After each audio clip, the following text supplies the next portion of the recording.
আচ্ছা আপু, আপনার সাথে একটু কথা বলি আমি। হ্যাঁ, আপনি এই যে নোংরা ময়লা জায়গা থেকে এই কাগজগুলো তুলতেছেন, কাগজগুলো থেকে আপনি কি কাজ করতেছেন এখানে? এই যে বিসমিল্লাহির রহমানির রহিম লেখা আছে, সর্বশ্রেষ্ঠ আয়াত হলো কোরআনের ভিতরে এই আয়াতটা। বিসমিল্লাহির রহমানির রহিম আমাদের কোরআনের সর্বশ্রেষ্ঠ আয়াত। এই আয়াতে এই অবস্থা পড়ে আছে।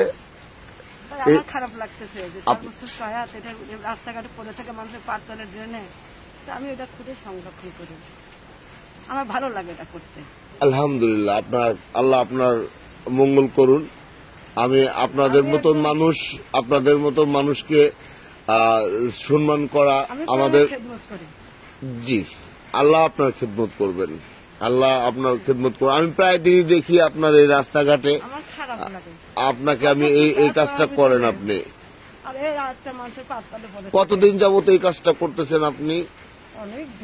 অনেকদিন যাবত এই কাজটা করেন আপনি। সকালে বের হন, আমি প্রায় দিনে আপনাকে দেখি যে আপনি এই কাজটা করেন। নোংরা জায়গা থেকে যেটা অন্য একজন মানুষকে হাতও দিবে না, অথচ আপনি সেখান থেকে ময়লার কাগজটার থেকে তুলে আপনি বিসমিল্লাহির রহমানির রহিমটাকে সংরক্ষণ করে নদীতে ফেলে দিচ্ছেন না? আল্লাহ সর্বশক্তিমান এই লেখাটা আর বিসমিল্লাহির রহমানির রহিম এটা আপনি সংরক্ষণ করেন। আপনি তো এরকম করে প্রত্যেকটা জায়গা থেকে এরকম করে সংরক্ষণ করে যাচ্ছেন কন্টিনিউ। আমাদের সবারই উচিত একে সংরক্ষণ করা। আপনার মতে কি? আপনি কি এটা মত দেন যে সবারই উচিত? মুসলিম জানে সকলের জন্য কোরআন। জি জি, সর্বশ্রেষ্ঠ কোরআন হলো আসমানি কিতাব। জি, এই কিতাবটার সর্বপ্রথম আয়াতটা এভাবে লেখা ঠিক নেই অবশ্য।